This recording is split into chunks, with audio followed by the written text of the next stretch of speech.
বন্ধুরা সবাই কেমন আছো? আজকে দেখো তোমাদের কাছে এক আজব খেলা নিয়ে এসে উপস্থিত হয়েছি। তো এই সমস্ত খেলাগুলি দেখলেই আমাদের বাচ্চাবেলার কথা মনে পড়ে যায়।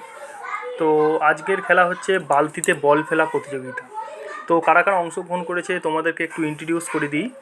আমার ভাগ্নি আছে মিঠাই, রাজশ্রী, প্রান্তিক, সৃজিত, আর অংশগ্রহণ করেছে সোহান। তো তাদেরকে নিয়ে একটি খেলা আমার।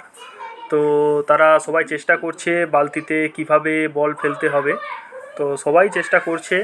তো দেখা যাক কে বল ফেলতে পারে। আমি একটু ভিডিওটা করছিলাম ওদেরকে, দেখছি যে কে বল ফেলতে পারে, দেখা যাক। তো সবাই চেষ্টা করছে বল ফেলার জন্য। প্রান্তিক চেষ্টা করলো, এরপরে সোহান হয়তো চেষ্টা করবে বালতিতে কিভাবে বল ফেলা যায়। তো সোহানও বলটা নিয়ে চেষ্টা করছে কিভাবে বালতিতে বল ফেলা যায়। সোহানও পারলো না। এরপর দেখা যাক কে আসে। এরপর সৃজিত এসছে, দেখা যাক সৃজিত কী করে। সৃজিত কি বালতিতে বল ফেলতে পারবে? তো তোমরা বন্ধুরা দেখতে থাকো সৃজিত কি পারবে, দেখা যাক। সৃজিতও পারলো না, একটুর জন্য বালতিতে লেগে বলটা চলে গেল। তো এরপর এসেছে আমাদের সেই প্রান্তিক। প্রান্তিক তো একদম সেরা, ফেলে দিয়েছে বন্ধু।